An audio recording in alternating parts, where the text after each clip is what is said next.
सतनाम वाहिगुरु साहिब जी।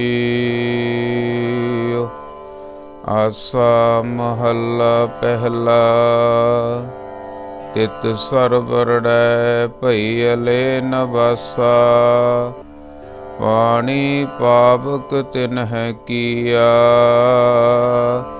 पंकज मोह पग नहीं चालै। हम देखा तह डूबियले। मन एक ना चेतस मूढ़ मना। हर बिसरत तेरे गुण गलिया रहाओ। ना हों जति सती नहीं पड़िया। मूर्ख मुगदा जन्म पया। परणबत नानक तिन की शरणा। जिन तू नाही बिसरिया। परणबत नानक तिन की शरणा। जिन तू नाही बिसरिया। परम सत्कारयोग गुरु रूप गुरु प्यारी साध संगत जीओ। आओ मनां दीआं खिंडियां होईयां बिरतियां नूं एकागर करदे होए करिए रसना पवित्र ते बोलीए सारे। वाहिगुरु जी का खालसा वाहिगुरु जी की फतेह। गुरमुख प्यारिओ, वाहिगुरु दी किरपा दे नाल आपां नूं धन श्री गुरु ग्रंथ ਸਾਹਿਬ जी ਦੀ ਹਜ਼ੂਰੀ ਵਿੱਚ ਬੈਠ ਕੇ ਅਗੰਮੀ ਅਤੇ ਅਲਾਹੀ ਗੁਰਬਾਣੀ ਨੂੰ ਸਮਝਣ ਦਾ ਵਿਚਾਰਨ ਦਾ ਸੁਭਾਗਾ ਸਮਾਂ ਪ੍ਰਾਪਤ ਹੋਇਆ ਹੈ। ਆਪਾਂ ਸਤਿਗੁਰਾਂ ਦੇ ਓਟ ਆਸਰੇ ਦੇ ਨਾਲ ਪਹਿਲੇ 13 ਅੰਗਾਂ ਦੀ ਵਿਚਾਰ ਕਰ ਰਹੇ ਹਾਂ। ਇਹਨਾਂ 13 ਅੰਗਾਂ ਦੇ ਵਿੱਚੋਂ ਅੱਜ ਆਪਾਂ 2 ਸ਼ਬਦਾਂ ਦੀ ਵਿਚਾਰ ਕਰਾਂਗੇ। ਜੋ ਪਹਿਲਾ ਸ਼ਬਦ ਆਸਾ ਮਹੱਲਾ ਪਹਿਲਾ ਪਹਿਲੇ ਪਾਤਸ਼ਾਹ ਜੀ ਦਾ ਤੇ ਦੂਜਾ ਸ਼ਬਦ ਆ ਜਿਹੜਾ ਆਸਾ ਮਹੱਲਾ ਪੰਜਵੇਂ ਪਾਤਸ਼ਾਹ ਜੀ ਦੇ ਮੁਬਾਰਕ ਮੁਖ ਵਿੱਚੋਂ ਫਰਮਾਨ ਕੀਤਾ ਹੋਇਆ। ਆਓ ਆਪਣੇ ਮਨ ਬਿਰਤੀਆਂ ਨੂੰ ਇਕਾਗਰ ਕਰਦੇ ਹੋਏ ਬੜੀ ਹੀ ਸ਼ਰਧਾ ਭਾਵਨਾ ਦੇ ਨਾਲ ਗੁਰੂ ਨਾਨਕ ਸੱਚੇ ਪਾਤਸ਼ਾਹ ਜੀ ਦੇ ਚਰਨਾਂ ਦਾ ਧਿਆਨ ਧਰਦੇ ਹੋਏ ਸ਼ਰਧਾ ਭਾਵਨਾ ਦੇ ਨਾਲ ਸਰਵਣ ਕਰੀਏ ਜੀ। ਆਸਾ ਮਹੱਲਾ ਪਹਿਲਾ। ਆਸਾ ਰਾਗ ਹੈ। ਇਹ ਪਹਿਲਾਂ 13 ਅੰਗਾਂ ਦੇ ਵਿੱਚ ਜੋ ਗੁਰੂ ਅਰਜਨ ਦੇਵ ਸੱਚੇ ਪਾਤਸ਼ਾਹ ਜੀ ਦੇ ਬਹੁਤ ਸੂਝ-ਬੂਝ ਦੇ ਨਾਲ ਸ੍ਰੀ ਗੁਰੂ ਗ੍ਰੰਥ ਸਾਹਿਬ ਜੀ ਦੀ ਰਚਨਾ ਬੜੇ ਹੀ ਸੁੰਦਰ ਢੰਗ ਦੇ ਨਾਲ ਕੀਤੀ। ਤੇ ਪਹਿਲਾਂ 13 ਅੰਗ ਜਿਹੜੇ ਆਉਂਦੇ ਆ ਉਹਨਾਂ ਦੇ ਵਿੱਚ ਪਹਿਲਾਂ ਜਪਜੀ ਸਾਹਿਬ ਆਉਂਦੇ ਆ, ਫਿਰ ਰਹਿਰਾ ਸਾਹਿਬ ਜੀ ਦੇ ਸ਼ਬਦ ਆਉਂਦੇ ਆ, ਫਿਰ ਸੋਲਾ ਸਾਹਿਬ ਜੀ ਦੀ ਬਾਣੀ ਆਉਂਦੀ ਹੈ। ਸੋ ਇਹ ਸ਼ਬਦ ਆਪਣੇ ਰਾਗ ਦੇ ਵਿੱਚ ਵੀ ਅੱਗੇ ਆਉਂਦੇ ਆ। ਗੁਰੂ ਪਾਤਸ਼ਾਹ ਜੀ ਨੇ ਬਹੁਤ ਜ਼ਰੂਰੀ ਕਰਕੇ ਪਹਿਲਾਂ ਮੁੱਖ ਦੇ ਵਿੱਚ ਵੀ ਮੁੱਢ ਦੇ ਵਿੱਚ ਵੀ ਲਾ ਦਿੱਤੇ। ਸੋ ਆਸਾ ਰਾਗ ਦੇ ਵਿੱਚ ਪਹਿਲੇ ਪਾਤਸ਼ਾਹ ਜੀ ਫਰਮਾਨ ਕਰ ਰਹੇ ਹਨ। ਤਿਤ ਸਰਬਰੜੈ ਭਈ ਅਲੇ ਨਿਵਾਸਾ। ਪਾਣੀ ਪਾਵਕ ਤਿਨਹਿ ਕੀਆ। ਪੰਕਜ ਮੋ ਪਗ ਨਹੀਂ ਚਾਲੈ। ਹਮ ਦੇਖਾ ਤਹ ਡੂਬੀਅਲੇ। ਹੁਣ ਇੱਥੇ ਗੱਲ ਚੱਲ ਰਹੀ ਹੈ ਸ਼ੁਰੂ ਤੋਂ ਕਿ ਕਿਵ ਸਚਿਆਰਾ ਹੋਈ ਹੈ, ਕਿਵ ਕੂੜਾ ਟੁੱਟੈ ਪਾਲ। ਹੁਕਮ ਰਜਾਈ ਚੱਲਣਾ ਨਾਨਕ ਲਿਖਿਆ ਨਾਲ। ਹੁਕਮ ਦੇ ਵਿੱਚ ਚੱਲਣਾ।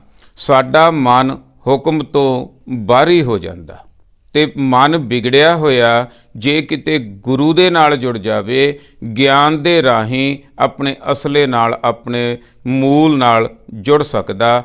ਮਨ ਤੂੰ ਜੋਤ ਸਰੂਪ ਹੈ, ਆਪਣਾ ਮੂਲ ਪਛਾਣ। ਮਨ ਹਰ ਜੀ ਤੇਰੇ ਨਾਲ ਹੈ। ਗੁਰਮਤੀ ਰੰਗ ਮਾਣ। ਜਿਹੜੇ ਤਾਂ ਗੁਰੂ ਦੀ ਮੱਤ ਲੈ ਕੇ ਇੱਧਰ ਨੂੰ ਚੱਲ ਪੈਂਦੇ ਆ ਉਹਨਾਂ ਦਾ ਜੀਵਨ ਵਧੀਆ ਹੋ ਜਾਂਦਾ, ਉਹਨਾਂ ਦੇ ਅੰਦਰ ਗੁਣ ਪ੍ਰਗਟ ਹੋ ਜਾਂਦੇ ਆ। ਤੇ ਜਿਹੜੇ ਨਹੀਂ ਗੁਰੂ ਦੇ ਮੁਤਾਬਕ ਚੱਲਦੇ ਉਹ ਫਿਰ ਮਨਮੁਖ ਰਹਿ ਜਾਂਦੇ ਆ। ਉਹਨਾਂ ਦਾ ਫਿਰ ਜੀਵਨ ਆ ਜਿਹੜਾ ਬਹੁਤ ਮੁਸ਼ਕਿਲਾਂ ਵਾਲਾ, ਬਣ ਜਾਂਦਾ। ਸੋ ਗੁਰੂ ਬਾਬਾ ਜੀ ਸਮਝਾ ਰਹੇ ਹਨ, ਤਿਤ ਸਰਵਰੜੈ ਭਈਅਲੇ ਨਿਵਾਸਾ। ਉਹਨਾਂ ਨੂੰ ਜੋ ਟੁੱਟ ਜਾਂਦੇ ਹਨ ਗੁਰੂ ਤੋਂ, ਦੇਖੋ ਟੁੱਟੇ ਅਸੀਂ ਸਾਰੇ ਹੀ ਹਾਂ, ਲਿਵ ਛੁੜਕੀ ਲੱਗੀ ਤ੍ਰਿਸ਼ਨਾ ਮਾਇਆ ਅਮਰ ਵਰਤਾਇਆ। ਮਾਇਆ ਦਾ ਹੁਕਮ ਚੱਲ ਰਿਹਾ, ਮਾਇਆਵਾਦੀ ਸਾਡੇ ਵਿਚਾਰ ਹੋਏ ਪਏ ਆ। ਇਹ ਜਿਹੜੀਆਂ ਦੀਂਦੀਆਂ ਚੀਜ਼ਾਂ ਵੱਲ ਨੂੰ, ਦਿਖਦੀਆਂ ਵੱਲ ਨੂੰ ਮਨ ਜ਼ਿਆਦਾ ਲੋਚਦਾ, ਜ਼ਿਆਦਾ ਜਾਂਦਾ। ਇਹ ਲਾਲਚ ਦੇ ਕਾਰਨ ਕਿ ਮੈਂ ਆਹ ਵੀ ਪ੍ਰਾਪਤ ਕਰ ਲਾਂ, ਆਹ ਵੀ ਪ੍ਰਾਪਤ ਕਰ ਲਾਂ, ਸ਼ਾਇਦ ਮੈਂ ਸੁਖੀ ਹੋ ਜਾ, ਇਹਦਾ ਕਾਰਨ ਕਰਕੇ ਮਨੁੱਖ ਬੁਰੇ ਭਲੇ ਕੰਮ ਵੀ ਕਰ ਜਾਂਦਾ। ਉਹਦੇ ਨਾਲ ਸੁਖੀ ਹੋਣ ਦੀ ਬਜਾਏ, ਕਿਉਂਕਿ ਮਟੀਰੀਅਲ ਵਰਲਡ ਆ ਜੋ, ਉਹ ਸਰੀਰ ਨੂੰ ਸੁੱਖ ਦੇ ਸਕਦਾ ਪਰ ਅੰਦਰ ਆਤਮਿਕ ਸੁੱਖ ਨਹੀਂ ਪ੍ਰਾਪਤ ਹੋ ਸਕਦਾ। ਜਿਸ ਤਰ੍ਹਾਂ ਮੰਨ ਲਓ ਗਰਮੀ ਪੈ ਰਹੀ ਹੈ, ਗਰਮੀ ਦੇ ਵਿੱਚ ਏਸੀ ਲਾ ਕੇ ਸਰੀਰ ਨੂੰ ਠੰਡਾ ਤਾਂ ਕੀਤਾ ਜਾ ਸਕਦਾ, ਪਰ ਜਿਹੜੀ ਅੰਦਰ ਅੱਗ ਲੱਗੀ ਹੋਈ ਆ, ਅੰਦਰ ਤੜਫਣਾ, ਉਹ ਤੋਂ ਨਹੀਂ ਬਚਿਆ ਜਾ ਸਕਦਾ। ਤੇ ਜਾਂ ਸਿਆਲਾਂ ਦੇ ਵਿੱਚ ਅਸੀਂ ਹੀਟਰ ਲਾ ਕੇ ਸਰੀਰ ਨੂੰ ਗਰਮ ਕਰ ਸਕਦੇ ਹਾਂ, ਪਰ ਜੋ ਸੁੰਗੜਿਆ ਪਿਆ ਮਨ ਆ ਉਹਨੂੰ ਨਹੀਂ ਗਰਮ ਕੀਤਾ ਜਾ ਸਕਦਾ। ਉਹਦੇ ਵਾਸਤੇ ਆ ਜਪ ਤਪ, ਗੁਰਬਾਣੀ ਦਾ ਸੇਕ, ਕਿਉਂਕਿ ਪ੍ਰਮਾਤਮਾ ਵਾਹਿਗੁਰੂ ਤੱਕ ਪਹੁੰਚਣਾ ਸਾਡੇ ਵਾਸਤੇ, ਸਿੱਖਾਂ ਦੇ ਵਾਸਤੇ ਗੁਰ ਪਰਮੇਸ਼ਰ ਇੱਕੋ ਜਾਣ। ਜਿਹੜਾ ਗੁਰੂ ਤੋਂ ਟੁੱਟ ਗਿਆ ਭਾਵ ਪਰਮਾਤਮਾ ਤੋਂ ਟੁੱਟ ਗਿਆ, ਜਿਹੜਾ ਗੁਰੂ ਨਾਲ ਜੁੜ ਗਿਆ ਭਾਵ ਪਰਮਾਤਮਾ ਨਾਲ ਜੁੜ ਗਿਆ। ਹੁਣ ਜਿਹੜੇ ਨਹੀਂ ਜੁੜਦੇ, ਜਿਹੜੇ ਨਹੀਂ ਇੱਧਰਲੇ ਪਾਸੇ ਨੂੰ ਚੱਲਦੇ, ਉਹਨਾਂ ਦੇ ਅੰਦਰ ਦੀ ਹਾਲਤ ਕੈਸੀ ਬਣ ਜਾਂਦੀ ਹੈ ਟੁੱਟਿਆਂ ਹੋਇਆਂ ਦੀ। ਤਿਤ ਸਰਵਰੜੈ ਭਈਅਲੇ ਨਿਵਾਸਾ, ਉਹ ਸਰ ਵਰੜੈ। ਜਿਹੜਾ ਵਰੜੈ ਸ਼ਬਦ ਆ ਇਹ ਹੈ ਤ੍ਰਿਸ਼ਨਾ ਰੂਪ ਅੱਗ, ਜਿਹੜੀ ਬਲਦੀ ਆ, ਭਿਆਨਕ ਰੂਪ। ਸਰ ਦਾ ਅਰਥ ਹੈ ਸਰੋਵਰ, ਅੱਗ ਦਾ ਸਰੋਵਰ, ਭਿਆਨਕ ਸਰੋਵਰ ਬਣ ਜਾਂਦਾ ਉਹਨਾਂ ਦੇ ਅੰਦਰ, ਉਹ ਪਾਰ ਨਹੀਂ ਕਰ ਸਕਦੇ। ਭਈਅਲੇ ਨਿਵਾਸਾ, ਉਹਨਾਂ ਦਾ ਉਸ ਅੱਗ ਦੇ ਸਮੁੰਦਰ ਵਿੱਚ, ਇੱਕ ਤਾਂ ਹੁੰਦਾ ਪਾਣੀ ਦਾ ਸਮੁੰਦਰ, ਪਾਣੀ ਦਾ ਸਮੁੰਦਰ ਵੀ ਕਿਸ਼ਤੀ ਤੋਂ ਬਿਨਾਂ ਜਿਹੜਾ ਹੈ ਉਹ ਮੁਸ਼ਕਲ ਆ ਪਾਰ ਕਰਨਾ, ਪਰ ਜੇ ਅੱਗ ਦਾ ਸਮੁੰਦਰ ਹੋਵੇ ਫੇਰ ਕੀ ਹਾਲ ਹੋ ਜਾਂਦਾ। ਜੇ ਅਸੀਂ ਗੁਰੂ ਨਾਲ ਨਹੀਂ ਜੁੜਦੇ, ਗੁਰੂ ਨਾਲ ਜੁੜ ਕੇ ਅਸੀਂ ਆਪਣੇ ਅੰਦਰ ਨੂੰ ਨਹੀਂ ਸਵਾਰਦੇ, ਅੰਦਰ ਨਾਮ ਦਾ ਕਿਣਕਾ ਨਹੀਂ ਜਾਂਦਾ, ਤਪਤ ਕੜਾਹਾ ਬੁਝ ਗਿਆ ਗੁਰ ਸੀਤਲ ਨਾਮ ਦਿਓ। ਜੇ ਗੁਰੂ ਤੋਂ ਆਤਮਿਕ ਗਿਆਨ ਨਾਮ ਪ੍ਰਾਪਤ ਨਾ ਕੀਤਾ, ਅੰਦਰ ਕੜਾਹਾ ਜਿਹੜਾ ਬਲ ਰਿਹਾ, ਉਹ ਲੋਕ ਜੋ ਉਹ ਮਨ ਜਾਂ ਉਹ ਵਿਅਕਤੀ, ਉਹ ਪੁਰਖ ਜਿਹੜੇ ਗੁਰੂ ਤੋਂ ਟੁੱਟ ਜਾਂਦੇ ਆ, ਪਰਮਾਤਮਾ ਤੋਂ ਟੁੱਟ ਜਾਂਦੇ ਆ, ਉਹਨਾਂ ਦੇ ਅੰਦਰ ਪਾਣੀ ਦੀ ਥਾਂ ਤੇ ਅੱਗ ਦਾ ਸਮੁੰਦਰ ਬਣਨ ਲੱਗ ਜਾਂਦਾ ਤੇ ਉਹ ਇਸ ਸਮੁੰਦਰ ਵਿੱਚ ਸਮਝ ਲਓ ਰੈਣ ਬਸੇਰਾ ਉਹਨਾਂ ਦਾ ਬਣ ਜਾਂਦਾ। ਤਿਤ ਸਰਵਰੜੈ ਭਈਅਲੇ ਨਿਵਾਸਾ, ਪਾਣੀ ਪਾਵਕ ਤਿਨਹਿ ਕੀਆ।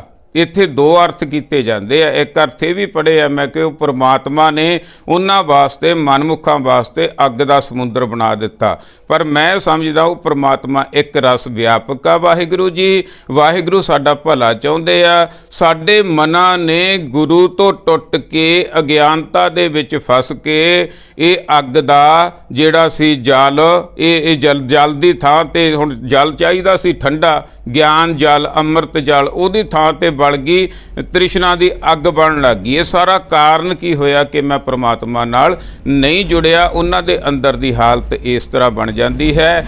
ਤਿਤ ਸਰਵਰੜੈ ਭਈਅਲੇ ਨਿਵਾਸਾ, ਉਹਨਾਂ ਦਾ ਸਮਝ ਲਓ ਅੱਗ ਦੇ ਸਮੁੰਦਰ ਵਿੱਚ ਨਿਵਾਸ ਹੁੰਦਾ। ਪਾਣੀ ਦੀ ਥਾਂ ਤੇ ਪਾਵਕ ਤਿਨਹਿ ਕੀਆ, ਉਹਨਾਂ ਨੇ ਗੁਰੂ ਤੋਂ ਟੁੱਟ ਕੇ, ਪਰਮਾਤਮਾ ਤੋਂ ਟੁੱਟ ਕੇ ਆਪਣੇ ਅੰਦਰ ਤ੍ਰਿਸ਼ਨਾ ਦੀ ਅਗਨੀ ਪੈਦਾ ਕਰ ਲਈ। ਜਾਂ ਕਹਿ ਲਈਏ ਜਿਹੜੇ ਗੁਰੂ ਤੋਂ ਟੁੱਟ ਜਾਂਦੇ ਹਨ ਉਹਨਾਂ ਦੇ ਅੰਦਰ ਪਾਣੀ ਦੀ ਥਾਂ ਤੇ ਅੱਗ ਦਾ ਸਮੁੰਦਰ ਬਣਨ ਲੱਗ ਜਾਂਦਾ ਹੈ ਜੀ। ਪੰਕਜ ਮੋਹ ਪਗ ਨਹੀਂ ਚਾਲੈ, ਹਮ ਦੇਖਾ ਤਹਿ ਡੂਬੀਅਲੇ। ਪੰਕਜ ਮੋਹ, ਪੰਕਜ ਹੁੰਦਾ ਚਿੱਕੜ, ਮੋਹ ਜਿਹੜਾ ਆਪਣੇ ਬੱਚਿਆਂ ਦਾ, ਆਪਣੇ ਆਪ ਦਾ ਜ਼ਿਆਦਾ ਕਰਨਾ, ਆਪਣੇ ਆਪ ਨੂੰ ਹੋਰ ਸਮਝਣਾ ਜਾਂ ਆਪਣੇ ਬੱਚਿਆਂ ਨੂੰ ਹੋਰ ਸਮਝਣਾ, ਦੂਜੇ ਦੇ ਬੱਚਿਆਂ ਨੂੰ ਹੋਰ ਸਮਝਣਾ, ਇਹ ਮੋਹ ਜਿਹੜਾ ਵੱਧ ਜਾਂਦਾ। ਚਿੱਕੜ ਰੂਪੀ ਮੋਹ, ਉਹ ਵਿਅਕਤੀ ਜੋ ਗੁਰੂ ਦਾ ਗਿਆਨ ਪ੍ਰਾਪਤ ਨਹੀਂ ਕਰਦੇ, ਉਹ ਮੋਹ ਰੂਪੀ ਚਿੱਕੜ ਵਿੱਚ ਫਸ ਜਾਂਦੇ ਹਨ।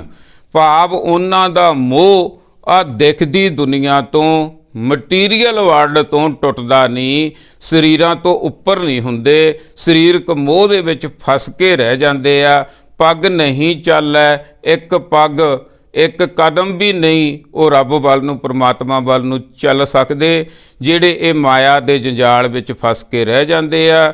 ਹਮ ਦੇਖਾ, ਗੁਰੂ ਬਾਬਾ ਜੀ ਕਹਿੰਦੇ ਮੈਂ ਦੇਖਿਆ, ਤਹਿ ਡੂਬੀ ਅਲੇ, ਉਹ ਇਹ ਬਿਨਾਂ ਜਿਹੜਾ ਹੈ ਪਾਣੀ ਤੋਂ ਜਿਹੜਾ ਆਤਮਿਕ ਸਮੁੰਦਰ ਆ, ਜਿਹੜਾ ਵਿਕਾਰਾਂ ਦਾ ਸਮੁੰਦਰ ਆ, ਉਹਦੇ ਵਿੱਚੋਂ ਡੁੱਬ ਜਾਂਦੇ ਆ। ਬਾਬਾ ਜੀ ਕਹਿੰਦੇ ਮੈਂ ਦੇਖਿਆ, ਗੁਰੂ ਤੋਂ ਬਿਨਾਂ, ਪਰਮਾਤਮਾ ਨਾਲ ਜੁੜਨ ਤੋਂ ਬਿਨਾਂ ਉਹ ਆਪਣੇ ਅੰਦਰ ਸਾੜੇ ਦੀ ਅੱਗ ਵਿੱਚ ਡੁੱਬ ਕੇ ਮਰ ਜਾਂਦੇ ਹਨ ਜੀ। ਮਨ ਏਕ ਨਾ ਚੇਤਸ ਮੂੜ ਮਨਾ। ਹੁਣ ਜਿਹੜੇ ਇੱਕ ਨਾਲ ਨਹੀਂ ਜੁੜਦੇ, ਹੁਣ ਗੁਰੂ ਨੇ ਕਿਹਦੇ ਨਾਲ ਜੋੜਨਾ? ਇੱਕ ਓੰਕਾਰ ਨਾਲ। ਇੱਕ ਓੰਕਾਰ ਪਰਮਾਤਮਾ ਸਭ ਤੋਂ ਉੱਪਰ ਆ।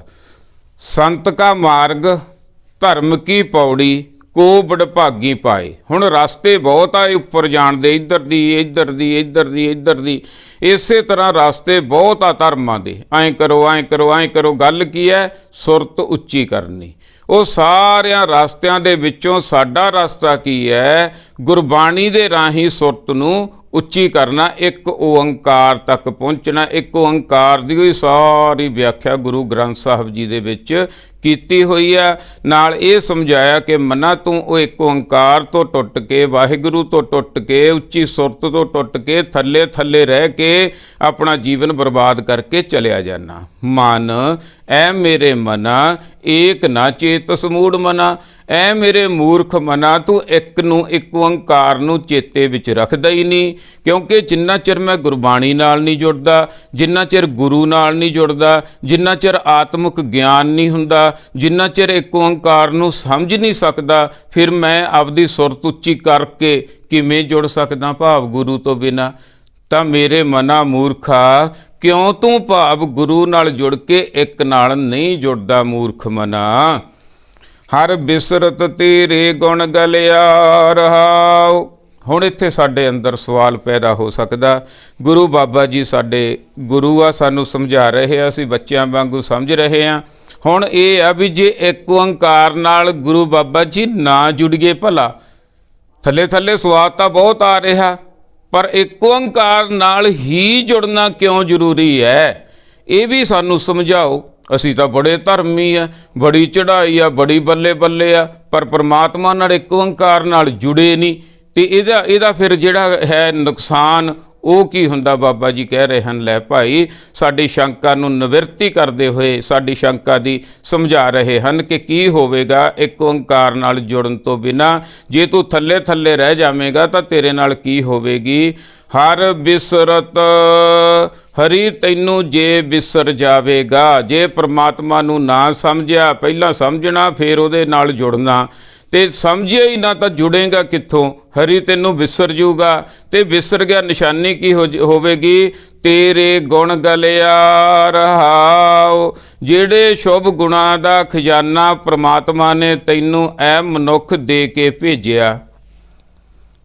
ਹੁਣ ਸ਼ੁਭ ਗੁਣਾਂ ਦਾ ਖਜ਼ਾਨਾ ਆਪਾਂ ਐਂ ਦੇਖ ਲਈਏ, ਬਚਪਨ ਦੇ ਵਿੱਚ ਜਿੰਨਾ ਚਿਰ ਸਾਨੂੰ ਇਹ ਦੁਨੀਆ ਦਾ ਪਾਹ ਨਹੀਂ ਲੱਗਦਾ, ਉਹਨਾਂ ਚਿਰ ਅਸੀਂ ਕਿੰਨੇ ਚੰਗੇ ਹੁੰਦੇ ਆ। ਜੋ ਅੰਦਰੋਂ ਆ ਉਹੀ ਬਾਹਰੋਂ ਹੁੰਦੇ ਆ, ਕਿੰਨੇ ਖੁਸ਼ ਦਿਲ ਹੁੰਦੇ ਆ, ਪਰ ਉਹ ਜੇ ਰਹਿੰਦੇ ਨਹੀਂ। ਕਿਸੇ ਨੇ ਕਿਹਾ, ਕਿਸੇ ਵਿਦਵਾਨ ਨੇ, ਕਿ ਕਹਿੰਦੇ ਮਨੁੱਖ ਜਿਹੜਾ ਜੰਮਦਾ ਉਹ ਤਾਂ ਦੇਵਤਾ। ਹੁਣ ਬੱਚੇ ਸਾਰੇ ਕਿਸੇ ਧਰਮ ਦੇ ਹੋਣ, ਦੇਵਤੇ ਆ, ਪਰ ਜਦੋਂ ਮਰਦਾ ਬੰਦਾ ਇਸ ਸੰਸਾਰ ਤੋਂ ਜਾਂਦਾ, ਅਸਲ ਸਫਲਤਾ ਇਹ ਆ ਕਿ ਉਹ ਬੀਜ ਵਰਗਾ ਹੀ ਹੋਵੇ ਅਖੀਰ ਦੇ ਵਿੱਚ, ਫਿਰ ਸਫਲਤਾ ਦਰਖਤ ਦੀ ਬਣੇ ਦੀ। ਪਰ ਉਹ ਜਿਹੜਾ ਜੰਮਦਾ ਦੇਵਤਿਆਂ ਦੇ ਵਾਂਗੂ ਆ ਮਨੁੱਖ, ਤੇ ਮਰਦਾ ਦੈਂਤਾਂ ਦੇ ਵਾਂਗੂ ਆ। ਇੱਕ ਬੱਚੇ ਦਾ ਚਿਹਰਾ ਦੇਖ ਲਓ ਤੇ ਇੱਕ ਬਜ਼ੁਰਗ ਦਾ ਦੇਖ ਲਓ, ਤੇ ਜੇ ਕਿਤੇ ਉਸੇ ਤਰ੍ਹਾਂ ਹੀ ਰਹੇ, ਕੀ ਫਰਕ ਪੈ ਗਿਆ? ਇਹ ਸਾਰਾ ਫਰਕ ਜਿੰਨਾ ਚਿਰ ਮੈਂ ਜਿਉਇਆ ਉਹਦਾ ਪ੍ਰਭਾਵ ਸਾਰਾ ਚਿਹਰੇ 'ਤੇ ਆ ਗਿਆ। ਚਿਹਰਾ ਮਨੁੱਖ ਦਾ ਕਹਿੰਦੇ ਸ਼ੀਸ਼ਾ ਹੁੰਦਾ। ਤੇ ਇਸ ਤਰ੍ਹਾਂ ਗੁਰੂ ਬਾਬਾ ਜੀ ਸਮਝਾ ਰਹੇ ਹਨ, ਇੱਕ ਓੰਕਾਰ ਨਾਲ ਜੁੜਨ ਤੋਂ ਬਿਨਾਂ ਐ ਮਨੁੱਖ, ਤੇਰੇ ਅੰਦਰ ਜੋ ਸ਼ੁਭ ਗੁਣਾਂ ਦਾ ਖਜ਼ਾਨਾ ਹੈ ਉਹ ਵਰਤਣ ਤੋਂ ਬਿਨਾ ਗਲ ਜਾਂਦਾ। ਹੁਣ ਬੀਜ ਪਿਆ, ਮੰਨ ਲਓ ਇੱਕ ਨੇ ਤਾਂ ਬੀਜ ਲਿਆ, ਉਹਨੇ ਤਾਂ ਲੱਖਾਂ ਮਣ ਹੋਰ, ਮੰਨ ਲਓ ਦਇਆ ਦਾ ਬੀਜ ਆਪਣੇ ਅੰਦਰ ਪਿਆ, ਇੱਕ ਨੇ ਬੀਜ ਲਿਆ ਭਾਵ ਦਇਆ ਕਰਨੀ ਸ਼ੁਰੂ ਕਰ ਦਿੱਤੀ, ਉਹਦੇ ਅੰਦਰ ਬੀਜ ਹੋਰ ਪੈਦਾ, ਇੱਕ ਨੇ ਉਹ ਪੋਟਲੀ ਬੰਦ ਹੀ ਰੱਖੀ, ਕੱਢਿਆ ਹੀ ਨਹੀਂ ਬਾਹਰ, ਦਇਆ ਕੀਤੀ ਹੋਈ ਨਹੀਂ, ਉਹ ਪਿਆ ਹੀ ਗਲ ਗਿਆ। ਇਸੇ ਤਰ੍ਹਾਂ ਸੰਤੋਖ ਦਾ ਬੀਜ ਹੈ, ਸੰਤੋਖ ਦਾ ਬੀਜ ਹੈ, ਜੇ ਕੱਢ ਲਿਆ ਵਰਤਣ ਲੱਗ ਗਿਆ, ਸੰਤੋਖੀ ਹੋ ਗਿਆ ਤਾਂ ਉਹ ਵਧਣ ਲੱਗ ਗਿਆ, ਆਨੰਦ ਆਉਣ ਲੱਗ ਗਿਆ, ਨਹੀਂ ਤਾਂ ਬੀਜ ਉਹ ਪਿਆ ਅੰਦਰ ਹੀ ਪਿਆ ਗਲ ਜਾਂਦਾ। ਇੱਕ ਓੰਕਾਰ ਨਾਲ ਜੁੜਨ ਤੋਂ ਬਿਨਾਂ, ਪਰਮਾਤਮਾ ਨਾਲ ਜੁੜਨ ਤੋਂ ਬਿਨਾਂ, ਜਾਂ ਆਪਾਂ ਇਸ ਤਰ੍ਹਾਂ ਕਹਿ ਲਈਏ ਕਿਉਂਕਿ ਗੁਰੂ ਤੋਂ ਬਿਨਾਂ ਪਰਮਾਤਮਾ ਦੀ ਸੋਝੀ ਨਹੀਂ ਆਉਣੀ। ਐ ਮੇਰੇ ਮੂਰਖ ਮਨਾ, ਉਹ ਪਰਮਾਤਮਾ ਵਾਹਿਗੁਰੂ ਦੇ ਨਾਲ ਜੁੜਨ ਤੋਂ ਬਿਨਾਂ, ਜਾਂ ਪਰਮਾਤਮਾ ਵਾਹਿਗੁਰੂ ਦਾ ਗਿਆਨ ਦੇਣ ਵਾਲੇ ਗੁਰੂ ਨਾਲ ਜੁੜਨ ਤੋਂ ਬਿਨਾਂ ਤੇਰੇ ਸ਼ੁਭ ਗੁਣ ਪੈਦਾ ਨਹੀਂ ਹੋ ਸਕਦੇ ਅੰਦਰ, ਉਹ ਗਲ ਜਾਂਦੇ ਹਨ। ਉਹ ਹਰ ਬਿਸਰਤ ਤੇਰੇ ਗੁਣ ਗਲਿਆ, ਤੇਰੇ ਗੁਣ ਗਲ ਗਏ ਜਾਂ ਗਲ ਜਾਣਗੇ, ਆਹ ਨੁਕਸਾਨ ਹੋਏਗਾ ਭਾਈ। ਰਹਾਓ ਨਾ ਹੋ ਜਤੀ ਸਤੀ ਨਹੀਂ ਪੜਿਆ, ਮੂਰਖ ਮੁਗਦਾ ਜਨਮ ਭਇਆ। ਨਾ ਹੋ ਜਤੀ ਸਤੀ, ਜਤ ਸਤ, ਪਹਿਲਾਂ ਦਾ ਜਤ ਸਤ ਹੋ ਸਕਦਾ ਕੋਈ ਹੋਰ ਹੋਵੇ, ਕਿਉਂਕਿ ਹਿੰਦੂ ਮੁੱਲਾ ਜੋ ਲਿਖ ਦਿਆ ਛਾੜ ਚੱਲੇ ਹਮ ਕਛੂ ਨਾ ਲਿਆ।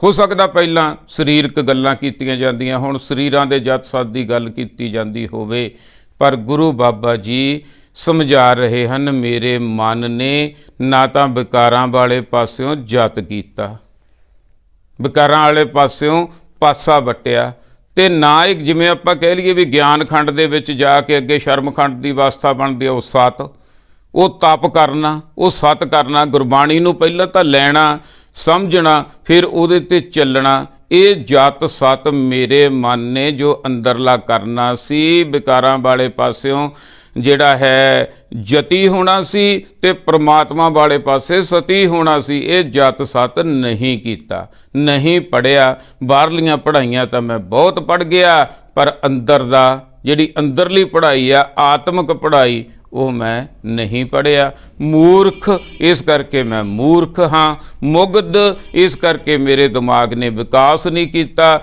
ਮੇਰੇ ਗੁਣ ਪ੍ਰਗਟ ਨਹੀਂ ਹੋਏ, ਮੈਂ ਗੁਰੂ ਨਾਲ ਨਹੀਂ ਜੁੜਿਆ, ਇਸ ਕਰਕੇ ਮੈਂ ਮੁਗਧ ਮਨ ਦਾ ਰਹਿ ਗਿਆ। ਜਨਮ ਭਇਆ ਤੇ ਮੇਰਾ ਜਨਮ ਇਸੇ ਤਰ੍ਹਾਂ ਹੀ ਨਿਕਲ ਗਿਆ। ਭਾਵ ਜੇ ਕੋਈ ਗੁਰੂ ਨਾਲ ਜੁੜ ਜਾਵੇਗਾ, ਉਹ ਜੀਵਨ ਵਧੀਆ ਬਤੀਤ ਕਰਕੇ ਜਾਵੇਗਾ, ਗੁਰਮੁਖ ਬਣ ਕੇ ਜਾਵੇਗਾ, ਗੁਣਾ ਵਾਲਾ ਹੋਵੇਗਾ, ਦਇਆ ਧਰਮ ਸੰਤੋਖ ਵਾਲਾ ਹੋਵੇਗਾ। ਜੇ ਗੁਰੂ ਨਾਲ ਨਾ ਜੁੜਿਆ, ਫਿਰ ਇਹ ਜਿਹੜਾ ਪਹਿਲਾਂ ਤਾਂ ਇਹ ਹੌਲ ਪੈਣਾ ਚਾਹੀਦਾ, ਸਾਨੂੰ ਸ਼ਰਮ ਆਉਣੀ ਚਾਹੀਦੀ ਹੈ। ਮਨ ਨੂੰ ਸ਼ਰਮ ਤੋਂ ਬਿਨਾਂ ਬੰਦੇ ਨੂੰ ਅਕਲ ਨਹੀਂ ਆ ਸਕਦੀ। ਪਹਿਲੀ ਪੌੜੀ ਹੈ ਸ਼ਰਮ ਆਉਣੀ। ਜਦੋਂ ਬੰਦੇ ਨੇ ਸ਼ਰਮ ਮੰਨਣੀ ਸ਼ੁਰੂ ਕਰ ਦਿੱਤੀ ਕਿ ਮੈਂ ਤਾਂ ਆਪ ਨਹੀਂ ਆ ਕੁਝ ਕੀਤਾ, ਉਦੋਂ ਅਕਲ ਲੈਣੀ ਮਨ ਨੇ ਸ਼ੁਰੂ ਕਰਨੀ ਹੈ। ਗੁਰੂ ਬਾਬਾ ਜੀ ਸਮਝਾ ਰਹੇ ਹਨ, ਮੈਂ ਤਾਂ ਆਪ ਨਹੀਂ ਇਹ ਕੁਝ ਕੀਤਾ। ਹੁਣ ਗੁਰੂ ਜੀ ਨੇ ਨਹੀਂ, ਗੁਰੂ ਨਾਨਕ ਸੱਚੇ ਪਾਤਸ਼ਾਹ ਜੀ ਸਾਡੇ ਮੋਢੀ ਪਿਤਾ ਜੀ ਬਣ ਕੇ ਸਾਨੂੰ ਸਮਝਾ ਰਹੇ ਆ, ਅਸੀਂ ਹੁਣ ਸਿੱਖਿਆ ਲੈਣੀ ਆ। ਹੁਣ ਆਪਣੇ ਆਪ ਤੇ ਟਿਕਾਉਣਾ ਪ੍ਰੈਜੈਂਟ ਗੁਰਬਾਣੀ ਨੂੰ ਕਿ ਮੇਰੇ ਤੇ ਕੀ ਅਸਰ ਹੋਵੇ, ਕਿ ਮੇਰੇ ਨਾਲ ਇਹ ਹੋਈ ਆ ਕਿ ਨਾ ਹਉ ਜਤੀ ਸਤੀ ਨਹੀਂ ਪੜਿਆ, ਮੂਰਖ ਮੁਗਦਾ ਜਨਮ ਪਿਆ। ਪਰਣਬਤ ਨਾਨਕ ਤਿਨ ਕੀ ਸ਼ਰਣਾ, ਜਿਨ ਤੂੰ ਨਾਹੀ ਬਿਸਰਿਆ। ਇਸ ਕਰਕੇ ਗੁਰੂ ਬਾਬਾ ਜੀ ਸਮਝਾ ਰਹੇ ਹਨ ਕਿ ਹੇ ਵਾਹਿਗੁਰੂ, ਹੇ ਸੱਚੇ ਪਾਤਸ਼ਾਹ, ਸਾਨੂੰ ਉਹਨਾਂ ਦੀ ਸ਼ਰਨ ਦੇ ਵਿੱਚ ਲੈ ਜਾ, ਸਾਨੂੰ ਉਹਨਾਂ ਦੀ ਸ਼ਰਨ ਪ੍ਰਾਪਤ ਹੋਵੇ ਜਿਨ ਤੂੰ ਨਾਹੀ ਵਿਸਰਿਆ, ਜਿਨ੍ਹਾਂ ਨੂੰ ਤੂੰ ਵਿਸਰਦਾ ਹੀ ਨਹੀਂ, ਹਰ ਵੇਲੇ ਤੈਨੂੰ ਯਾਦ ਰੱਖਦੇ ਆ, ਸਾਨੂੰ ਉਹਨਾਂ ਦੀ ਸ਼ਰਨ ਦੇ ਵਿੱਚ ਲੈ ਜਾ। ਹੁਣ ਥੋੜ੍ਹਾ ਜਿਹਾ ਹੋਰ ਅੱਗੇ ਕਲੀਅਰ ਕਰ ਲਈਏ। ਹੁਣ ਆਏ ਕਿਵੇਂ ਆਪਾਂ ਨੂੰ ਪਤਾ ਲੱਗੂਗਾ ਵੀ ਇਹ ਬੰਦੇ ਨੂੰ ਵਿਸਰਿਆ ਹੀ ਨਹੀਂ? ਉਹਦੇ ਕੰਮਾਂ ਤੋਂ। ਠੀਕ ਆ, ਉਹਦੇ ਕੰਮਾਂ ਤੋਂ ਪਤਾ ਲੱਗ ਜੂ, ਥੋੜ੍ਹਾ ਬਹੁਤਾ ਅੰਦਾਜ਼ਾ ਲਾ ਸਕਦੇ ਹਾਂ, ਪਰ ਫਿਰ ਵੀ 100% ਕਿਸੇ ਦੇ ਮਨ ਨੂੰ ਪੜ੍ਹਿਆ ਨਹੀਂ ਜਾ ਸਕਦਾ। ਸੋ ਗੁਰੂ ਬਾਬਾ ਜੀ ਨੇ ਸਾਨੂੰ ਬਹੁਤ ਵਧੀਆ ਤਰੀਕਾ ਜਿਹੜਾ ਦੱਸਿਆ। ਦੇਖੋ, ਇਹ 35 ਮਹਾਂਪੁਰਖਾਂ ਦੀ ਬਾਣੀ ਹੈ ਗੁਰੂ ਗ੍ਰੰਥ ਸਾਹਿਬ ਜੀ ਦੇ ਵਿੱਚ, ਉਹ 35 ਰਜਿਸਟਰਡ ਆ, ਨਾਨਕ ਪਦ ਦੀ ਮੋਹਰ ਲੱਗੀ ਹੋਈ ਹੈ। ਉਹਨਾਂ ਨੂੰ ਤਾਂ ਨਹੀਂ ਨਾ ਵਿਸਰਿਆ ਸੀ, ਇਹ ਤਾਂ ਨਹੀਂ ਨਾ ਮੰਨ ਸਕਦੇ ਕਿ ਉਹਨਾਂ ਨੂੰ ਵਿਸਰਿਆ ਸੀ। ਉਹਨਾਂ ਦੀ ਸੰਗਤ ਕਰਨੀ ਹੈ। ਭਾਵ ਅਰਥ ਅਸੀਂ ਸਾਰਿਆਂ ਨੇ ਗੁਰੂ ਗ੍ਰੰਥ ਸਾਹਿਬ ਜੀ ਦੇ ਵਿੱਚ ਬੈਠੇ ਬਿਰਾਜਮਾਨ ਹਾਜ਼ਰ ਨਾਜ਼ਰ, ਹਾਜ਼ਰ ਦਾ ਅਰਥ ਹੈ ਹਾਜ਼ਰ ਵੀ ਹੈ ਅਤੇ ਨਾਜ਼ਰ ਦਾ ਅਰਥ ਹੈ ਨਜ਼ਰ ਵੀ ਰੱਖੀ ਹੋਈ ਹੈ। ਆਪਾਂ ਹਾਜ਼ਰ ਨਾਜ਼ਰ ਕਹਿੰਦੇ ਆ ਨਾ ਜਾਗਤ ਜੋਤ, ਭਾਵ ਗੁਰਬਾਣੀ ਦੀ ਗੁਰੂ ਗ੍ਰੰਥ ਸਾਹਿਬ ਜੀ ਦੀ ਸੰਗਤ ਕਰਨੀ ਹੈ। ਇੱਥੇ ਇਹ ਕਲੀਅਰ ਜਿਹੜਾ ਕਰ ਲਿਓ, ਕਈ ਵਾਰੀ ਹੁੰਦਾ ਉਹਨੂੰ ਨਹੀਂ ਵਿਸਰਿਆ, ਉਹਨੂੰ ਨਹੀਂ ਵਿਸਰਿਆ, ਕੁਛ ਵੀ ਹੋ ਸਕਦਾ। ਇਹ ਝੰਜਟ 'ਚ ਪੈਣ ਦੀ ਲੋੜ ਨਹੀਂ ਹੈ। ਅਸੀਂ ਸੰਗਤ ਕਰਨੀ ਹੈ ਗੁਰਬਾਣੀ ਦੀ, ਗੁਰੂ ਦੀ, ਗੁਰੂ ਗ੍ਰੰਥ ਸਾਹਿਬ ਜੀ ਦੀ, ਇਹਨਾਂ 35 ਮਹਾਂਪੁਰਖਾਂ ਦੀ। ਸਾਡੇ ਅੰਦਰ ਵੀ ਇਹ ਵਿਚਾਰ ਬਣ ਜਾਵੇ ਕਿ ਨਾ ਹੋਂ ਜਤੀ ਸਤੀ ਨਹੀਂ ਪੜ੍ਹਿਆ, ਮੂਰਖ ਮੁਗਦਾ ਜਨਮ ਭਇਆ, ਪਰਨ ਬਤ ਨਾਨਕ ਤਿਨ ਕੀ ਸ਼ਰਣਾ, ਜਿਨ ਤੂੰ ਨਾਹੀਂ ਬਿਸਰਿਆ। ਭਾਵ ਅਰਥ ਹੁਣ ਤੋਂ ਅਸੀਂ, ਅੱਜ ਤੋਂ ਅਸੀਂ ਗੁਰੂ ਗ੍ਰੰਥ ਸਾਹਿਬ ਜੀ ਦੀ ਸ਼ਰਨ ਦੇ ਵਿੱਚ ਪੈਣਾ ਅਤੇ ਗੁਰੂ ਦੀ ਬਾਣੀ ਨੂੰ ਸੱਤ ਸੱਤ ਕਰ ਮੰਨਣਾ, ਕਿੰਤੂ ਪ੍ਰੰਤੂ ਨਹੀਂ ਕਰਨਾ, ਸੁਣੀਆਂ ਸੁਣਾਈਆਂ ਗੱਲਾਂ 'ਤੇ ਵਿਸ਼ਵਾਸ ਨਹੀਂ ਕਰਨਾ, ਇਹਨਾਂ ਦੀ ਸ਼ਰਨ ਦੇ ਵਿੱਚ ਪੈਣਾ। ਆਸਾ ਮਹੱਲਾ ਪੰਜਵਾ। ਆਸਾ ਰਾਗ ਦੇ ਵਿੱਚ ਪੰਜਵੇਂ ਪਾਤਸ਼ਾਹ ਜੀ ਅਗਲੇ ਸ਼ਬਦ ਦੀ ਬਖਸ਼ਿਸ਼ ਕਰ ਰਹੇ ਹਨ। ਗੁਰਮੁਖ ਪਿਆਰਿਓ, ਭਈ ਪ੍ਰਾਪਤ ਮਾਨਕ ਦੇਹੁਰੀਆ, ਗੋਬਿੰਦ ਮਿਲਣ ਕੀ ਤੇਰੀ ਬਰੀਆ।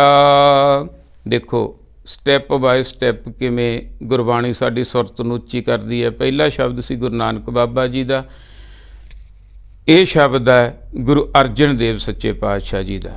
ਪਹਿਲੇ ਪਾਤਸ਼ਾਹ ਜੀ ਤੋਂ ਸ਼ਬਦ ਚਲਿਆ ਗਿਆ ਪੰਜਵੇਂ ਪਾਤਸ਼ਾਹ ਜੀ ਤੇ, ਪਰ ਇਹਦੀ ਜਿਹੜੀ ਜੜੋਤਾ, ਜਿਹੜੇ ਇਹਦੇ ਅਰਥ ਭਾਵ ਆ ਉਹ ਬਿਲਕੁਲ ਜੁੜੇ ਹੋਏ ਆ। ਪਹਿਲਾਂ ਸਮਝਾਇਆ ਸੀ ਕਿ ਸੰਗਤ ਕਰਨੀ ਆ, ਨਹੀਂ ਤੇਰੇ ਗੁਣ ਗਲ ਜਾਣਗੇ।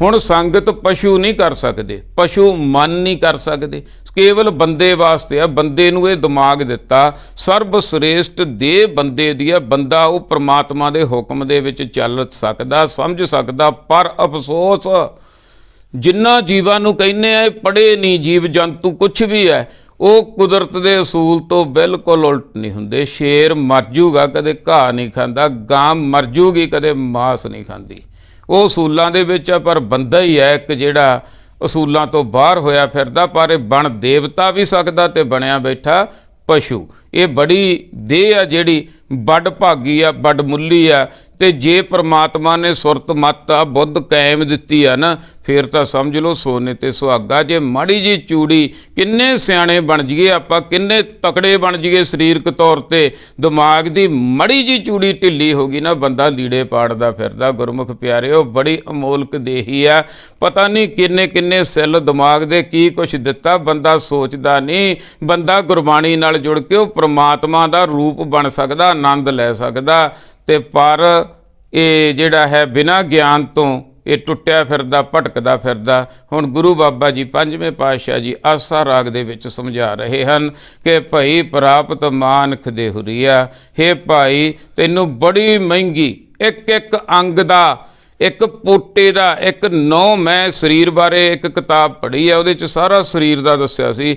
ਇਹ ਉਹ ਕਹਿੰਦੇ ਵੀ ਜੇ ਨੌ ਵੀ ਨਾ ਹੁੰਦੇ ਨਾ, ਬੰਦੇ ਦੀ ਪਕੜ ਨਹੀਂ ਉਨੀ ਬਣਨੀ ਸੀ। ਪੈਰਾਂ ਦੇ ਨੌ ਨਾ ਹੁੰਦੇ ਬੰਦਾ ਭੱਜ ਨਹੀਂ ਸਕਦਾ ਸੀ। ਨੌ ਵੀ ਐਡੀ ਵੱਡੀ ਚੀਜ਼ ਆ। ਇੱਕ ਅੰਗੂਠਾ ਜਿਹੜਾ 50% ਹੱਥ ਦਾ ਕੰਮ ਕਰਦਾ, ਜਿਹਦਾ ਕੱਟਿਆ ਜਾਂਦਾ ਉਹਨੂੰ ਪਤਾ ਲੱਗਦਾ। ਇੱਕ ਇੱਕ ਅੰਗ ਦੀ ਕੋਈ ਕੀਮਤ ਨਹੀਂ ਹੈ। ਉਹ ਪ੍ਰਮਾਤਮਾ ਵਾਹਿਗੁਰੂ ਨੇ, ਵਾਹ ਕਿਆ ਬਾਤ ਆ, ਕੀ ਸਰੀਰ ਬਣਾ ਦਿੱਤਾ। ਅਤੇ ਪਰ ਅਸੀਂ ਸਿਰਫ ਅਕਲ ਤੋਂ ਬਿਨਾਂ, ਸਿਰਫ ਆਤਮਿਕ ਗਿਆਨ ਤੋਂ ਬਿਨਾਂ ਅਸੀਂ ਇਹਨੂੰ ਖਰਾਬ ਕਰੀ ਜਾਂਦੇ ਹਾਂ, ਭਟਕਣਾ 'ਚ ਪਏ ਹੋਏ ਹਾਂ, ਰੋਲੀ ਫਿਰਦੇ ਹਾਂ। ਭਈ ਪ੍ਰਾਪਤ ਮਾਨਕ ਦੇਹੁਰੀਆ, ਇਹ ਦੇਹੁਰੀ ਦੇਹੀ ਬੜੀ ਅਮੋਲਕ ਪ੍ਰਾਪਤ ਹੋਈ ਹੈ। ਭਾਈ ਗੋਬਿੰਦ ਮਿਲਣ ਕੀ ਇਹ ਤੇਰੀ ਬਰੀਆ। ਹੁਣ ਇਹ ਪ੍ਰਮਾਤਮਾ ਦੇ ਨਾਲ ਮਿਲਾਪ ਕਰਨ ਦੀ ਤੇਰੀ ਵਾਰੀ ਹੈ। ਖੁੰਝ ਨਾ ਜਾਵੇ, ਪੌੜੀ ਸਿਰੇ ਦੀ ਹੈ। ਅਕਲ ਮੱਤ ਲੈ ਕੇ ਵਧੀਆ ਜੀਵਨ ਬਤੀਤ ਕਰਨਾ, ਇਹ ਵਾਰੀ ਤੈਨੂੰ ਮਿਲੀ ਹੈ, ਪ੍ਰਮਾਤਮਾ ਨੇ ਬਖਸ਼ਿਸ਼ ਕੀਤੀ ਹੈ। ਦੇਹੀ ਉਹਦਾ ਸ਼ੁਕਰਾਨਾ ਕਰ ਅਤੇ ਗਿਆਨ ਪ੍ਰਾਪਤ ਕਰਕੇ ਪ੍ਰਮਾਤਮਾ ਦੇ ਨਾਲ ਮਿਲ ਭਾਈ। ਅਵਰ ਕਾਜ ਤੇਰੇ ਕਿਤੇ ਨਾ ਕਾਮ, ਮਿਲ ਸਾਧ ਸੰਗਤ ਭਜ ਕੇਵਲ ਨਾਮ। ਹੁਣ ਅਵਰ ਕਾਜ ਤੇਰੇ ਕਿਤੇ ਨਾ ਕਾਮ। ਹੁਣ ਇਹ ਨਹੀਂ ਵੀ ਹੋਰ ਜਿਹੜੇ ਕਾਜ ਆ ਤੇਰੇ ਉਹ ਕਿਤੇ ਕੰਮ ਨਹੀਂ, ਜਿਹੜੇ ਤੂੰ ਖੇਤਾਂ ਦੇ ਵਿੱਚ ਕੰਮ ਕਰਦਾ ਜਾਂ ਨੌਕਰੀ ਕਰਦਾ, ਆਪਦੇ ਬੱਚੇ ਪਾਲਦਾ ਜਾਂ ਆਪਦੇ ਘਰ ਦਾ ਖਿਆਲ ਰੱਖਦਾ, ਨਹੀਂ, ਇਹ ਸਾਰਾ ਕੁਝ ਕਰਨਾ ਹੀ ਪਵੇਗਾ। ਇਸੇ ਨੂੰ ਹੀ ਧਰਮ ਕਿਹਾ। ਬੱਚੇ ਪਾਲਣਾ ਸਾਡਾ ਧਰਮ ਆ। ਅਸੀਂ, ਸਾਡੇ ਮਾਂ ਪਿਓ ਨੇ ਸਾਨੂੰ ਪਾਲਿਆ, ਅਸੀਂ ਅੱਗੇ ਵਧੀਆ ਬੱਚੇ ਬਲਕਿ ਬੱਚੇ ਇਕੱਲੇ ਪਾਲਣਾ ਧਰਮ ਨਹੀਂ, ਵਧੀਆ ਬੱਚਿਆਂ ਨੂੰ ਸਿੱਖਿਆ ਦੇਣੀ ਇਹ ਵੀ ਸਾਡਾ ਧਰਮ ਆ। ਪਰ ਇੱਥੇ ਜਿਹੜੀ ਗੱਲ ਕੀਤੀ ਹੈ, ਇੱਥੇ ਆ ਇੱਕ ਓੰਕਾਰ ਨੂੰ, ਪ੍ਰਮਾਤਮਾ ਨੂੰ ਮਿਲਣ ਦਾ ਪੰਜਵੇਂ ਪਾਤਸ਼ਾਹ ਜੀ ਬੜੇ ਸਪਸ਼ਟ ਸਮਝਾ ਰਹੇ ਹਨ ਕਿ ਇੱਕੋ ਇੱਕ ਤਰੀਕਾ ਅਵਰ ਕਾਜ, ਹੋਰ ਧੂਣੀਆਂ ਦਿਖਾਉਣੀਆਂ, ਜਲ ਧਾਰੇ ਕਰਨੇ, ਜੇ ਵੋ ਅਨੇਕਾਂ ਤਰੀਕਾਂ ਦੇ ਹਜ਼ਾਰਾਂ ਲੱਖਾਂ ਕੰਮ ਕਰਨੇ, ਉਹ ਤੇਰੇ ਕਿਸੇ ਕੰਮ ਨਹੀਂ। ਇੱਥੇ ਉਹ ਗੱਲ ਕਹੀ ਆ ਪ੍ਰਮਾਤਮਾ ਦੇ ਮਿਲਾਪ ਵਾਸਤੇ, ਜਿਹੜੇ ਬਾਕੀ ਕੰਮ ਕਰਨੇ ਆ ਉਹਦੇ ਵਾਸਤੇ ਨਹੀਂ ਹੈ ਗੁਰਬਾਣੀ। ਉਹ ਕਹਿੰਦੇ ਗੁਰਬਾਣੀ ਤਾਂ ਕਹਿੰਦੇ ਉਦਮ ਕਰਦਿਆਂ ਜਿਉ ਤੂੰ ਕਮਾਵਦਿਆਂ ਸੁਖ ਪੁੰਚ। ਇਸ ਤਰ੍ਹਾਂ ਤੂੰ ਕਮਾਈ ਕਰ, ਤੈਨੂੰ ਸੁਖ ਪ੍ਰਾਪਤ ਹੋਵੇਗਾ, ਉਦਮੀ ਬਣ, ਉਦਮ ਸਮਝਾਇਆ ਗਿਆ। ਪਰ ਇੱਥੇ ਜਿਹੜੀ ਗੱਲ ਕੀਤੀ ਗਈ ਹੈ, ਇੱਥੇ ਹੋਰ ਕਰਮ ਕਾਂਡ ਕਿਸੇ ਕੰਮ ਨਹੀਂ ਆਉਂਦੇ, ਬਸ ਇੱਕੋ ਹੀ ਰਸਤਾ, ਇੱਕੋ ਹੀ ਤਰੀਕਾ ਉਹ ਅੱਗੇ ਸਮਝਾਇਆ ਜਾ ਰਿਹਾ। ਧਿਆਨ ਨਾਲ ਸੁਣਨਾ ਤੇ ਅਸੀਂ ਪਕੜ ਕਰਨੀ ਹੈ। ਮਿਲ ਸਾਧ ਸੰਗਤ ਭਜ ਕੇਵਲ ਨਾਮ। ਸਾਧ ਸੰਗਤ ਵਿੱਚ ਮਿਲਾਪ ਕਰ।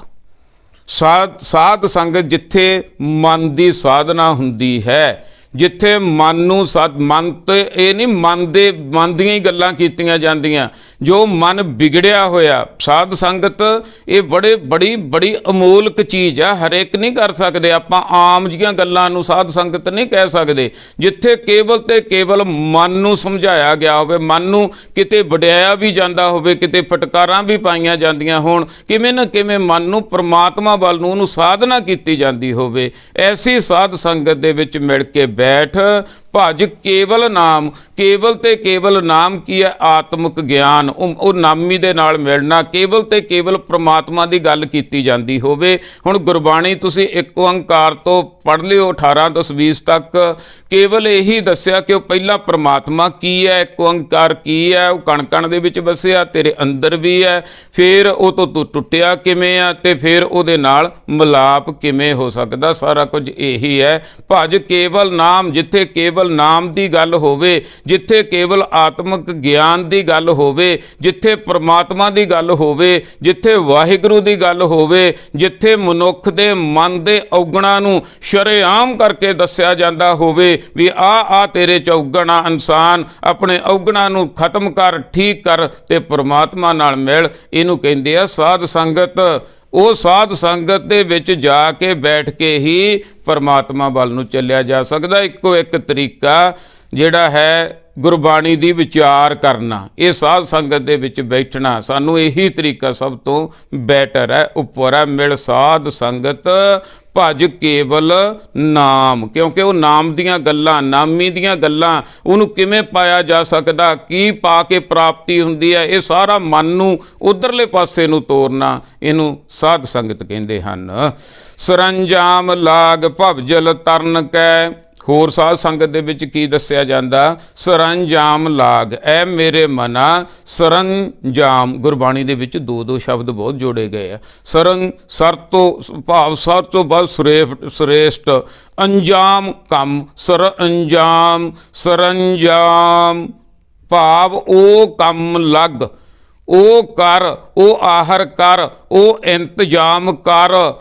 ਕਿਹੜਾ? ਲਾਗ ਭਵਜਲ ਤਰਨ ਕੈ। ਜਿੱਥੇ ਤੂੰ ਭਵਜਲ ਦੇ ਵਿੱਚੋਂ ਤਰ ਜਾਵੇਂ, ਉਹ ਇੰਤਜ਼ਾਮ ਕਰ ਸਾਧ ਸੰਗਤ ਦਾ, ਜਿੱਥੇ ਬੈਠ ਕੇ ਤੂੰ ਆਤਮਿਕ ਗਿਆਨੀ ਹੋ ਜਾਵੇਂ। ਤੇ ਆਤਮਿਕ ਗਿਆਨੀ ਹੋ ਕੇ ਆਪਣੇ ਭੈ ਅੰਦਰਲੇ ਜਿਹੜੇ ਤੌਖਲੇ ਆ, ਕਰਮ ਕਾਂਡਾਂ ਦੇ ਕਾਰਨ ਤੇਰੇ ਅੰਦਰ ਬਣੇ ਹੋਏ ਆ, ਉਹ ਭਵਜਲ ਨੂੰ ਤਰਨ ਦਾ ਤਰੀਕਾ ਜਿੱਥੇ ਪਤਾ ਲੱਗੇ। ਸਾਧ ਸੰਗਤ ਇਹੀ ਹੁੰਦੀ ਹੈ ਨਾ, ਭਵਜਲ ਤੋਂ ਕਿਵੇਂ ਤਰਿਆ ਜਾ ਸਕਦਾ, ਕਿਵੇਂ ਅੰਦਰਲੇ ਡਰਾਂ ਤੋਂ ਮੁਕਤੀ ਪਾਈ ਜਾ ਸਕਦੀ ਹੈ, ਕਿਵੇਂ ਉਹ ਨਿਰਭਉ ਤੇ ਨਿਰਵੈਰ ਨਾਲ ਜੁੜ ਕੇ ਆਨੰਦ ਦੀ ਪ੍ਰਾਪਤੀ ਕੀਤੀ ਜਾ ਸਕਦੀ ਹੈ। ਐਸੇ ਇੰਤਜ਼ਾਮ ਦੇ ਵਿੱਚ ਲੱਗ ਮੇਰੇ ਮਨਾ। ਜਨਮ ਬਿਰਥਾ ਜਾਤ ਰੰਗ ਮਾਇਆ ਕਹਿ ਰਹਾਓ। ਨਹੀਂ, ਜੇ ਨਹੀਂ ਲੱਗੇਗਾ, ਮੰਨ ਲਓ ਜੇ ਨਹੀਂ ਆ ਸ਼ੁਰੂਆਤ ਹੋਊਗੀ, ਨਾ ਇਹ ਸ਼ੁਰੂਆਤ ਕਰਾਂਗੇ ਜਿਵੇਂ ਵਾਹਿਗੁਰੂ ਦੀ ਕਿਰਪਾ ਦੇ ਨਾਲ, ਭਾਵੇਂ ਆਪਾਂ ਛੋਟੇ ਜਿਹੇ ਲੈਵਲ 'ਤੇ ਹੀ ਇਹ ਸ਼ੁਰੂਆਤ ਕੀਤੀ ਹੈ, ਇਹੀ ਅਸਲ ਚੀਜ਼ ਹੈ। ਨਹੀਂ ਤਾਂ ਕੀ ਹੈ, ਜਨਮ ਬਿਰਥਾ ਜਾਤ ਰੰਗ ਮਾਇਆ ਕਾ। ਭਾਈ ਉਹ ਇੱਕ ਓੰਕਾਰ ਨਾਲ, ਪਰਮਾਤਮਾ ਨਾਲ ਮਿਲਣ ਦਾ ਇੰਤਜ਼ਾਮ ਕਰ ਲਾ ਮੇਰੇ ਮਨਾ, ਚੰਗਾ ਰਹੇਗਾ। ਨਹੀਂ ਤਾਂ ਤੇਰਾ ਜਨਮ ਸਾਰਾ ਬਿਰਥਾ ਜਾਂਦਾ। ਕਿਉਂ ਜਾਂਦਾ? ਕਾਰਨ ਵੀ ਦੱਸਿਆ, ਰੰਗ, ਜਿਹੜਾ ਰੰਗ ਚੜ ਗਿਆ ਕਾਹਦਾ? ਮਾਇਆ ਕਾ। ਮਾਇਆ ਦੇ ਰੰਗ ਦੇ ਵਿੱਚ ਹੁਣ ਦੇਖੋ, ਮਟੀਰੀਅਲ ਵਰਲਡ ਤੋਂ ਉੱਤੇ ਹੋਣਾ ਨਾਮ ਆ। ਇਹ ਜਿਹੜਾ ਸਾਰਾ ਕੁਝ ਸਰੀਰਕ ਹੋ ਰਿਹਾ ਨਾ, ਇਹ ਨਾਮ ਨਹੀਂ ਹੈ, ਇਹ ਮਾਇਆ ਦੇ ਰੰਗ ਆ ਸਾਰੇ ਜਿਹੜੇ ਆ। ਇਹ ਮਾਇਆ ਦੇ ਰੰਗ ਦੇ ਵਿੱਚ ਤੂੰ ਫਸਿਆ ਹੋਇਆ। ਇਹ ਰੰਗਾਂ ਨੂੰ ਸਮਝ ਕੇ ਉਹ ਜੜ ਤੱਕ, ਮੂਲ ਤੱਕ ਪਹੁੰਚ ਭਾਈ। ਜਿਵੇਂ ਹੁਣ ਇੱਕ ਦਰਖਤ ਤਾਂ ਦਿਸਦਾ, ਤੇ ਪਰ ਸਿਆਣਿਆਂ ਨੂੰ ਪਤਾ ਬਈ ਉਹ ਜੇ ਦਰਖਤ ਇੰਨਾ ਵਧੀਆ ਤਾਂ ਉਹਦੀਆਂ ਜੜ੍ਹਾਂ ਵੀ ਬਹੁਤ ਵਧੀਆ ਹੋਣਗੀਆਂ। ਉਹ ਜੜ੍ਹਾਂ ਤੱਕ ਪਹੁੰਚਣਾ, ਨਿਰਗੁਣ ਸਰੂਪ, ਸਰਗੁਣ ਸਰੂਪ ਤੋਂ ਉੱਪਰ ਉੱਠ ਕੇ ਨਿਰਗੁਣ ਸਰੂਪ ਤੱਕ ਪਹੁੰਚਣਾ, ਸੰਸਾਰ ਤੋਂ ਉੱਪਰ ਉੱਠ ਕੇ ਨਿਰੰਕਾਰ ਤੱਕ ਪਹੁੰਚਣਾ। ਇਸ ਇੰਤਜ਼ਾਮ ਦੇ ਵਿੱਚ ਲੱਗ ਮੇਰੇ ਮਨਾ। ਸਰੰਜਾਮ ਲਾਗ ਭਵਜਲ ਤਰਨ ਕੈ, ਨਹੀਂ ਜਨਮ ਬਿਰਥਾ ਜਾਤ ਰੰਗ ਮਾਇਆ ਕੈ ਰਹਾਉ। ਜਪ ਤਪ ਸੰਜਮ ਧਰਮ ਨਾ ਕਮਾਇਆ, ਸੇਵਾ ਸਾਧਨਾ ਜਾਣਿਆ ਹਰ ਰਾਇਆ। ਜਦੋਂ ਆ ਪਤਾ ਲੱਗਿਆ, ਜਦੋਂ ਆ ਵਿਚਾਰ ਸੁਣੀ ਨਾ, ਮੇਰੇ ਕਪਾਟ ਖੁੱਲ੍ਹ ਗਏ। ਖੁੱਲ੍ਹਣੇ ਚਾਹੀਦੇ ਆ ਕਿ ਹੁਣ ਤੱਕ ਜੋ ਮੈਂ ਕੀਤਾ ਉਹ ਵੀ ਬਾਰੀ ਸੀ। ਮੈਂ ਤਾਂ ਜਪ ਕੀਤਾ ਹੀ ਨਹੀਂ। ਜਪ ਕਰਨ ਦਾ ਅਰਥ ਆ ਜਾਣਨਾ। ਮੈਂ ਤਾਂ ਪਰਮਾਤਮਾ ਨੂੰ ਜਾਣਨ ਵਾਸਤੇ ਗੁਰਬਾਣੀ ਪੜ੍ਹੀ ਸੁਣੀ ਸਮਝੀ ਹੋਈ ਨਹੀਂ।